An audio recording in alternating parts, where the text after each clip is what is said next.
Good morning and welcome to this morning's reflection. How are you this morning? I hope that you had a good day yesterday, and I'm glad that together we come to the end of this week. Take some time just to reflect on the journey of this week, the journey into a deepening friendship with Jesus, who meets us in our loneliness and invites us into an intimate relationship. Jesus said, "You are my friends if you do what I command." So if we are Jesus' friends, we will want to do what pleases him. We can try to do this, and he helps us to do this. Indeed, we can try our very best to do what pleases him. And he empowers us in this, what can sometimes feel like a difficult task. But as we turn to Jesus, he directs us, strengthens us, and encourages us to live in a way that pleases him.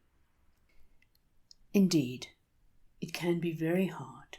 But with Jesus as our friend, we can discern more easily what is good, what is the right thing to do, how should we behave in any particular situation.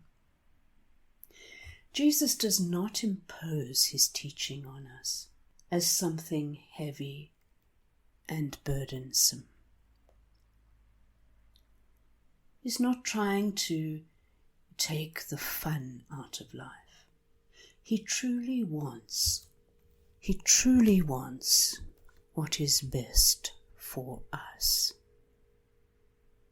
He longs to see us grow into his likeness and so become who we were meant to be. He really, really wants this friendship to work well. And he wants his Father's world to be made whole. So it is for our own good that he gives us direction in life.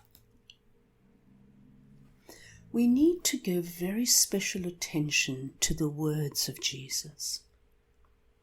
Just as you would listen to a close friend, we need to listen to Jesus as he speaks to us.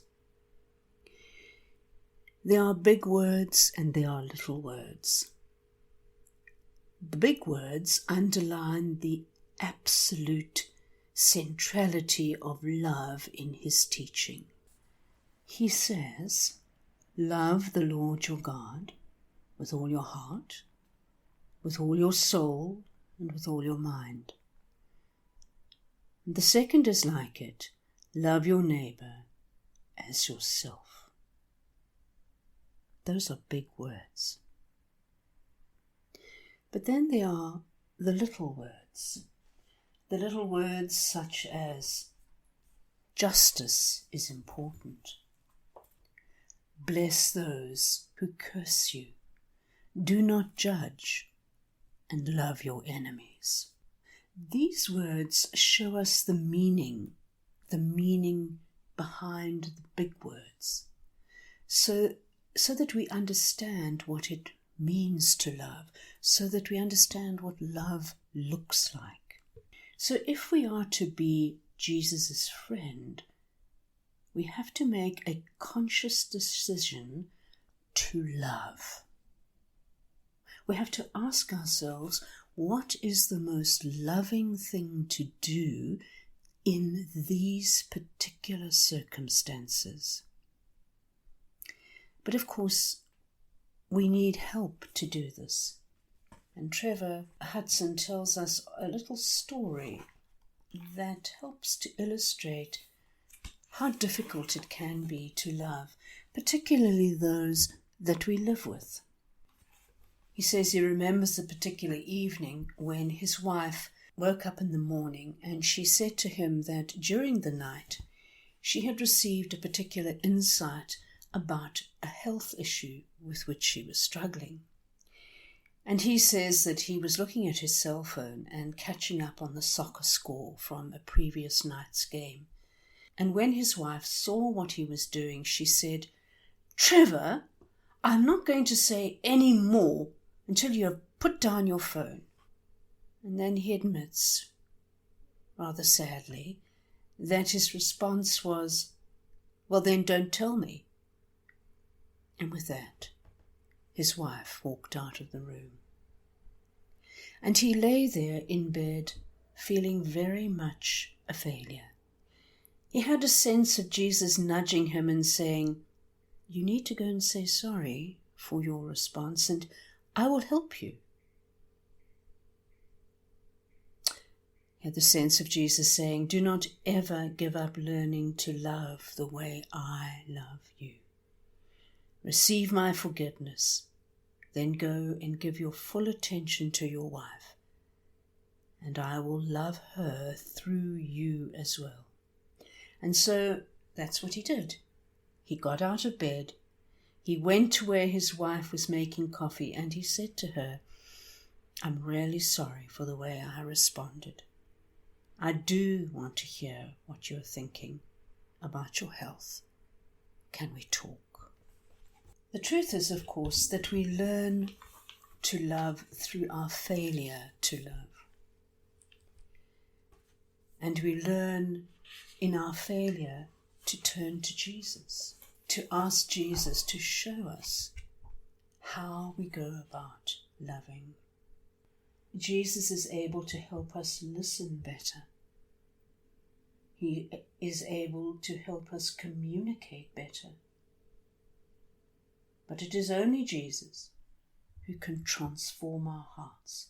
It is only through companionship with him that we can learn to love as he loves. And that's why it's so important to spend time with him. Think of someone you know who is struggling with the loneliness of grief. Give some thought, attention and prayer as to how you might express love to this person in what they are going through. Often we feel so inadequate in trying to help others who are in a place of grief. And of course, because we are inadequate, we can never effectively take away a grieving person's loneliness.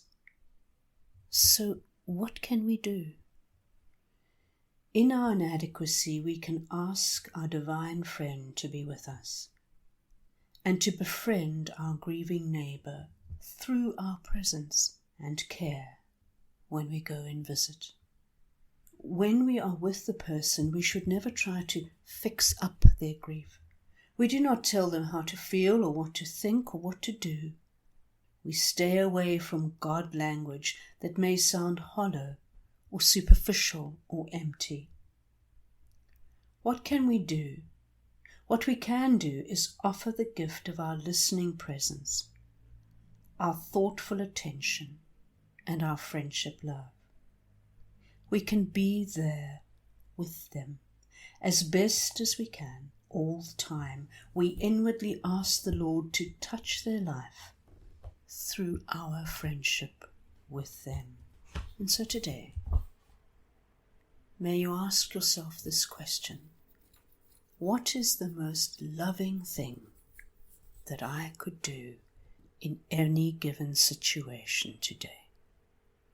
And in so doing, you step closer to a friendship with Jesus. Amen.